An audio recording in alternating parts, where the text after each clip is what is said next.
Well, hello everyone. Shock horror. This is not your normal Sunday video. So our beloved videographer Jamie is unfortunately away this week. And although we tried to do a traditional uncut style video, I didn't feel it worked very well with no B-roll to show what we were talking about. So I thought what I'd do, I'm on my own in the workshop today. I thought I'd grab the little DJI Osmo Pocket 3, I think it is, camera that we've got, which is quite handy for doing selfie style videos. And I'd just do a walk and talk around the Austin Allegro project. And this camera will allow me to kind of delve in and point at what I'm talking about, so you get a little bit of a better idea. So don't worry, next week we'll be back to the normal format, but for this week, let's have a look at this car. So for a start, why are we building an Austin Allegro? In fact, why are we building two? Simply, the customer loved the idea of taking something that was the butt of jokes back in the day and creating something awesome out of it. And I think, you know, being slightly more bold than I normally am, I think we've done a pretty good job of that. We're probably 95% of the way through these projects now, so it's a great time to give you a show around what we've done. So what we wanted to do fundamentally from the start was create a car that drove well. It was a front-wheel drive originally. We wanted to keep that. It kind of had the makings of a hot hatch, but it obviously never was one. They brought out the equipped model, which was more in the direction of trying to be a hot hatch, but the experience wasn't really amazing in terms of the driving experience. So what we wanted to do was take that further, keep it front-wheel drive, and make it essentially a hot hatch.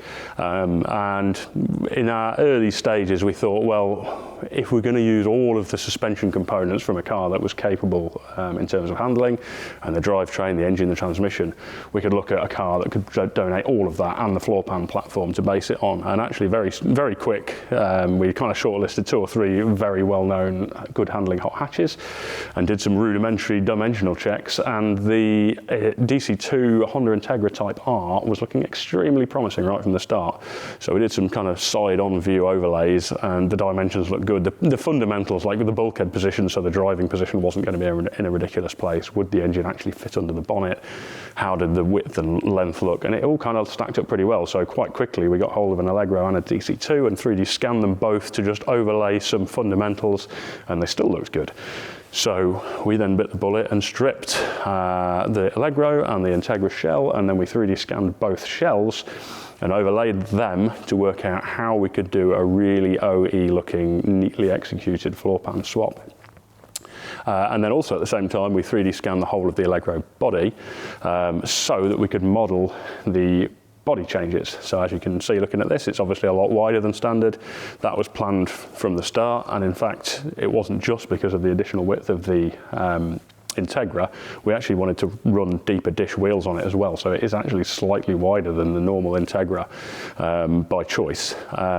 So we used the 3D scan to fully model the body panels and then actually make the tooling. So if I just flip this, if I press this button here, flip the gimbal round, whoop, there we go, I can walk and talk around the car.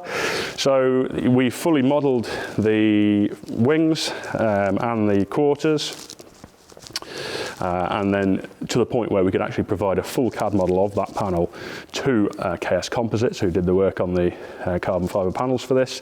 They then machined a full-sized pattern, so essentially that complete quarter panel in MDF, and then a fiberglass mould was taken from that pattern once we checked it, and then the final carbon panels were laid up within that fiberglass mould.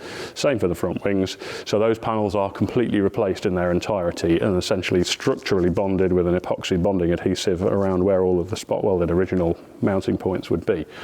But the structure of the Allegro there, essentially the inner upper structure, the roof skin, the door frames and doors and door apertures, and the scuttle bonnet and boot lid are more or less where the actual Allegro part of it ends. And then most of the floor pan, inner wing structure, is all Honda Integra Type R, and then obviously we've done a lot of engineering and infilling of the two to make them in a cosmetically and structurally appealing fashion. So let's start up at the front.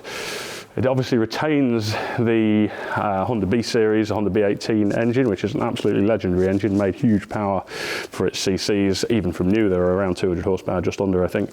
We're running this on individual throttle bodies, which are clearly not fitted at the minute, which sit at the back there and actually fill that void at the back of the engine bay.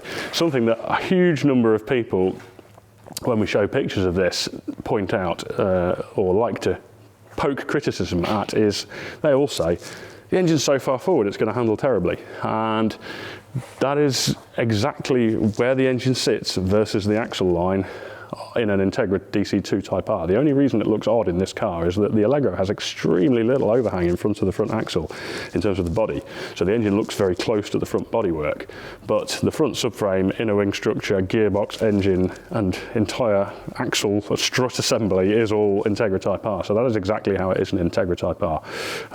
The only difference is the overhang at the front. So on that basis I would expect it to handle like an Integra Type R, only with less front overhang, which would usually be considered to be a good thing. Obviously the proof will be in the driving, but I have no doubt that this will handle extremely well. But yes, certainly the proximity to the front was one of the more challenging areas, just from a packaging point of view, because we've got to get a radiator in here, so that sits on the left-hand side here. The cars are having aircon, so there is an aircon condenser sitting on this side. We wanted decent-sized electric cooling fans, so we've put those in the front, because at the back would be a bit tight in terms of proximity to the exhaust, and we have had to kind of enlarge the opening at the front here for the fan motor, although it still sits behind the standard grille.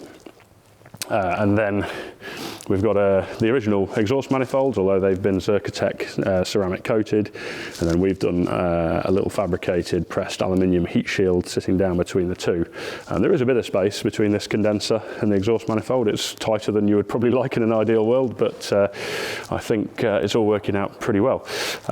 What else is going on in the engine bay? So we, because the bulkhead up to this point here is all standard Honda, the servo, the master cylinder, the clutch master cylinder, that is all standard Honda. The subframe is standard Honda, the steering rack is standard Honda, and the way they all mount is essentially standard. The pedal box inside and the steering column are standard and mount in the standard way.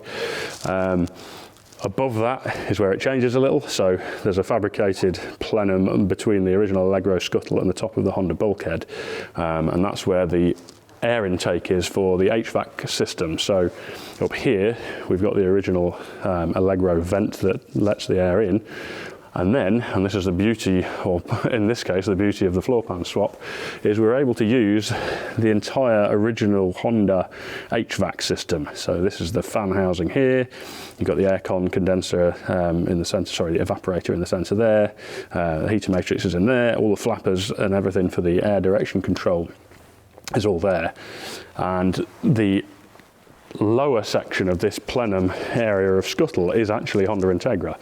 So there's basically a void within there, which is the air intake, which feeds the Honda air box. We've done our own metalwork for the water drains out of there to do that acceptably, and then we've got these little panels in the front here for access. A couple of reasons for that. One is the wiper assembly, which is the original Lucas type wiper drive, which goes to the spindles there, loops around, comes out, and then we've mounted the Lucas style motor on the inner wing down there, so it allows access for that. Other custom bits in here, so this is actually a little reservoir here, although it's made out of a sort of box section extrusion. And that's a manifold pressure reservoir, so there'll be a feed from the throttle bodies to that. It's got our map sensor on there, it's got our idle air control valve on there, it's also got some ports for the air temperature sensor, and then at the bottom of that, it's part of the same unit, but a separate little orifice, if you like, at the bottom is fed via an oil gallery from the engine, and that has the oil pressure and oil temp sensors in it, and that we essentially put that there so we didn't have to have a contraption of T-pieces on the engine block, which would be susceptible to vibration and fracturing, which obviously you don't want. So that is that, and then down in this bracket here, we have an electro-hydraulic power steering pump. Now that is because we don't have space for the original belt driven pump. We've got an aircon compressor down here, the belt-driven pump would have sat at this top corner here, and there just isn't space for that. Alternator sits at the back here, belt-driven. So we've gone for a electro-hydraulic pump, which sits down there, and that will be also controlled by the overall electronics system on this car, which is headed up by a pair of ECU Master 16-channel PMUs, as they call in this case. These two units here, you might call them PDMs or PDUs, but basically this is a power management module as a PMU. These take the battery voltage, which you can see these big cables here linking to them, and then inputs from any sensors or switchgear on the car, and output to any electrical components, whether that be lights, motors, whatever it might be. And you can then program those, and that replaces any fusing or relaying on the car as well. So in the case of outputs to, let's say, a headlight, rather than having a 20 amp fuse, or you probably wouldn't in a headlight, but let's say you had a 20 amp fuse, instead of that you would just program these units to allow 20 amps max current. If they go over that, it will turn off that output channel. And you can program in things like repeat attempts. So let's say you'd short out a bulb, changing it, and it trips the unit, it will have another go and refire up that output channel if it works okay on the second channel and doesn't trip out for the same reason. We've done some changes on the Honda HVAC unit here as well. We've put a more modern temperature probe in the AC evaporator, and that's feeding like a 0 to 5 volt signal to the PMU again. So everything is controlled by the PMU, including the aircon system. So that will take that feed as well as the feed from the aircon on switch, which incidentally is down here. And that will then, according to whatever programming we put in there, turn on the condenser accordingly. As I just showed it momentarily then, this is the center section of the dash. So that will eventually kind of go up under the middle of there. It's difficult for me to hold one-handed, but it will sit in that central section there. And what we've done with this dash is a complete scratch design. It's all sectional 3D prints that have then been epoxy bonded to a metal frame underneath. This is obviously still awaiting upholstery. This piece down here we've already upholstered. And the idea is to cover the Honda HVAC unit, sit appropriately with the steering column and pedals, but still give the Allegro classic look. This section here, we wanted to retain the Integra heater controls because we're using the heater unit. It's quite a nice switch pack. It's not overly offensive in its layout, so we designed that to actually mount in there but then tie into the rest of the design. And then in this lower section here there will be a billet machined inlay which has already been done. It's a bit away for anodizing at the minute, and that has a small Motec display in it, and that will display additional engine data. So we will have up here the instrument binnacle, which is being machined at the minute with just a simple speedo and tacho, so it looks really classic, and your basic warning lights. And then down in this section, which will eventually be there, you will have your additional data, so things like oil pressure, oil temperature, water temperature, fuel level. Your warnings will be on there, connected to the ECU Master ECU, so if there's any engine related warnings, they will come up flagged fairly prominently in bold on that screen. And then we'll also have a secret additional diagnostics mode on that, where there'll be a combination of button presses you do on the car, on the normal controls, which will then enter a diagnostics mode on the Motec screen, whereby you can view more extensive engine data further to the normally displayed items. So that's that. The rest of the interior is all a complete custom build as well. I can't show you those parts because most of them are being machined or upholstered at the minute. The seats are, I think they're Recaro Specialist L's. They were bought brand new and then re-upholstered. Absolutely love this one. This is one of my favourite parts of the car, is this Harris tweed that we've used along with the chocolate brown leather. Obviously, as you can tell, we're trying to keep it looking ridiculously 70s. And then if I look at the doors a sec, there's a few interesting points there. We have converted them to electric windows for a start. I think we've used a classic mini conversion kit on these.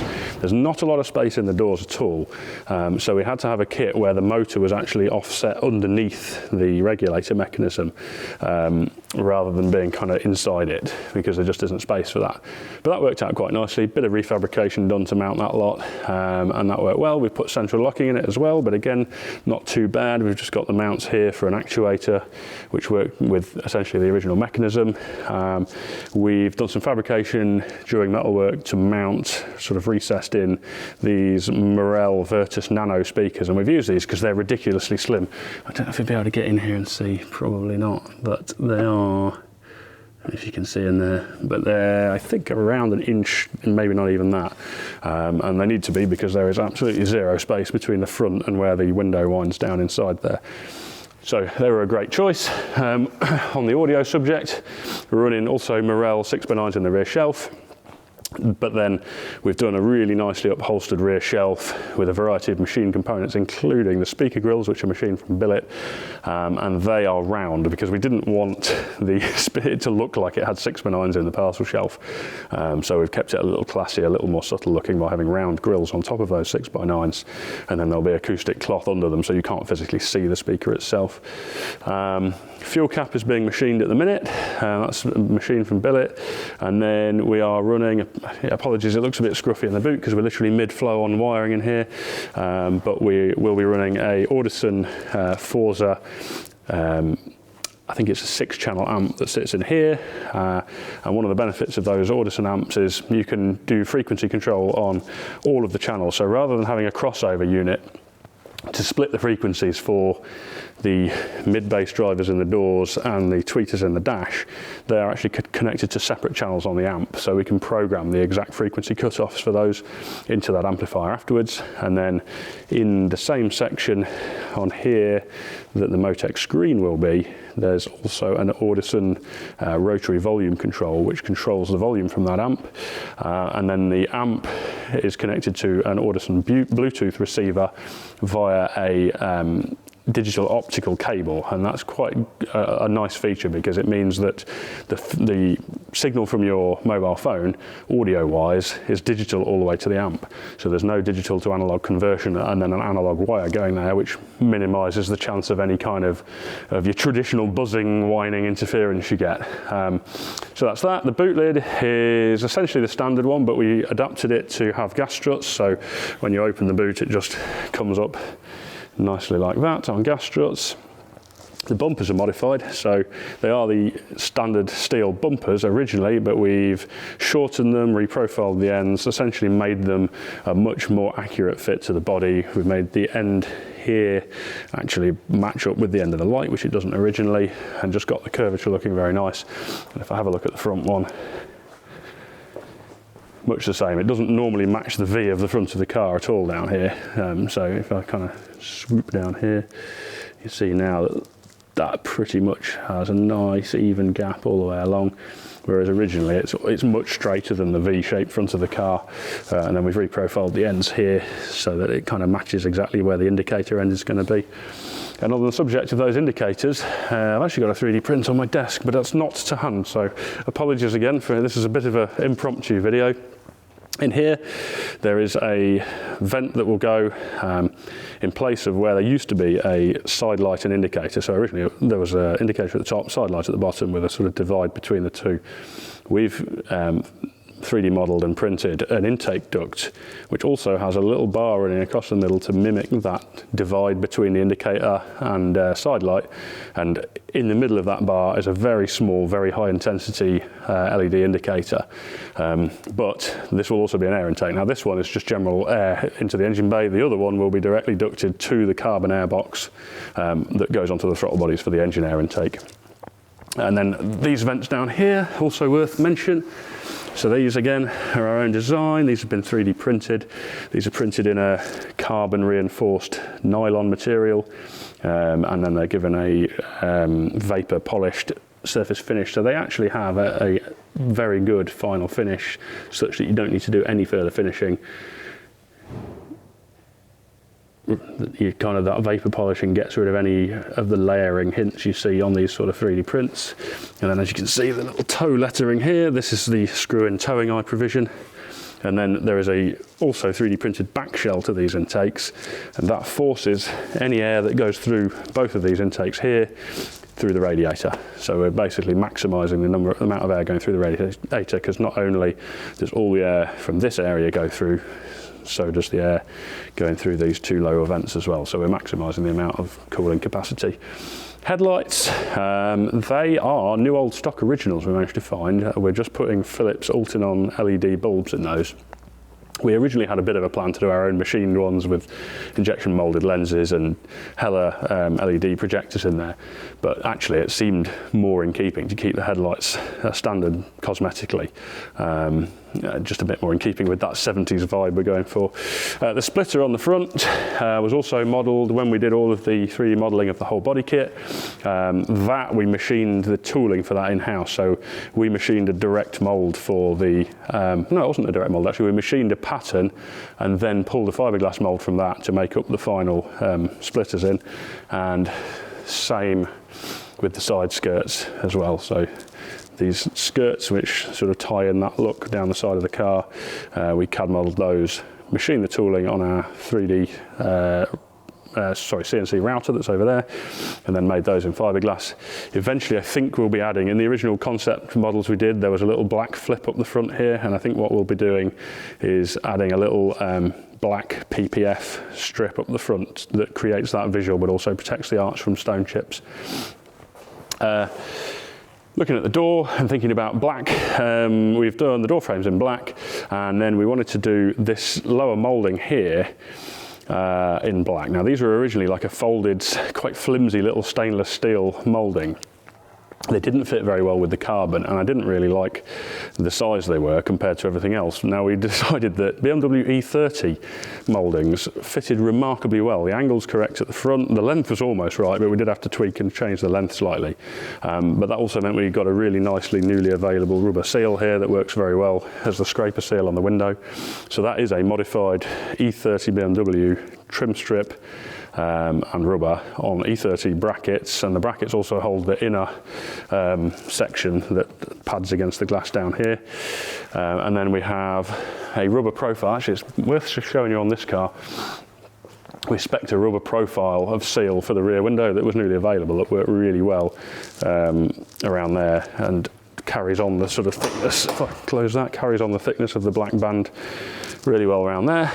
So that's a nice little detail on the door. The door handles are standard. We managed to get new old stock ones of those. We stripped them apart still because they have a bit of a shabby painted finish, and we put we did them black Xylan coated on the main bodies, and all the innards were replated, zinc nickel plated, as are a lot of the other parts. So for instance, the door strikers down here are zinc nickel plated on this car.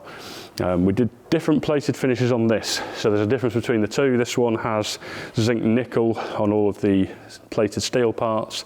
This one has yellow zinc passivate, and that was actually just a cosmetic choice. We decided that the yellow zinc passivate would look a bit off against the mustardy colour of this car, but better against the orange of this. So it was just purely a cosmetic thing that the plating colours throughout on both cars are different.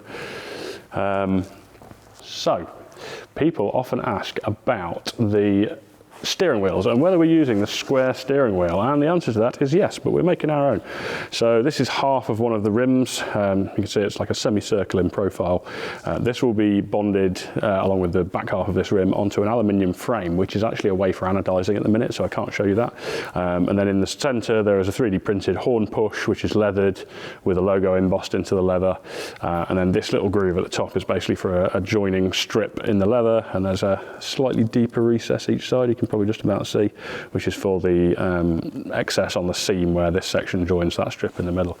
And speaking of seam excess, that's something I mentioned or forgot to mention on the interior. So with all of these 3D printed parts like the dash, one of the bonuses is that we can make allowance for when it's leathered to make just a neater job of it. So this little groove running around here is for the excess leather on the back of the stitched seam, so that when the leather's actually finally fitted, it won't be bumped up at all by the excess on the back. Got it running down the side here as well, and obviously on that centre console piece we showed you earlier, same applies. And another custom part that I forgot about would be the bonnet hinges. So we couldn't use the original Allegro ones because the part of the car they attach to is no longer there, so we've made our own, machined in aluminium. And we've done them to take little bronze bushes, which you can probably just about see there, and stainless steel shoulder bolts. just to make a nice engineering job of it. So there's not much play in there. They look pretty smart. Really happy with that.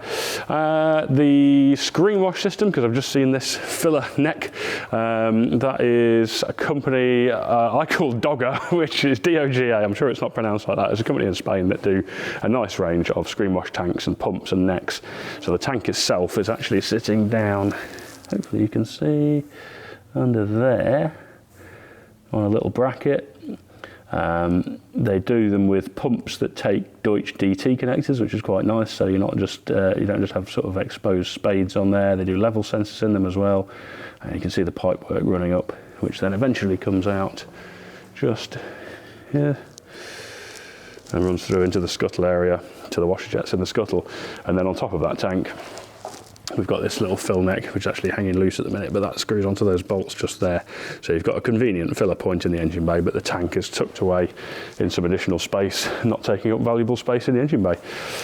So yeah, top tip.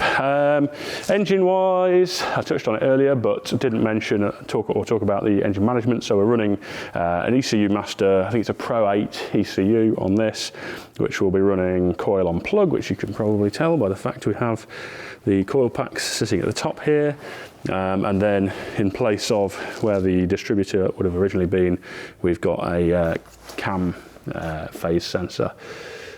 So you can see, I think that was from a company called 5D Ignite. I'm looking at that, which I think they sold us the whole kit, including the trigger wheel and crank sensor as well. So yeah, that's a nice job of that. I think I'm kind of getting to the end of the overview. I feel like I'm starting to stumble at this point, and it's probably a good point to stop. Normal service will be resumed next week. I hope you've enjoyed this little video, even though it's a little bit of an amateur production, but I thought best to do this than leave no video at all on Sunday. I'll catch you next week.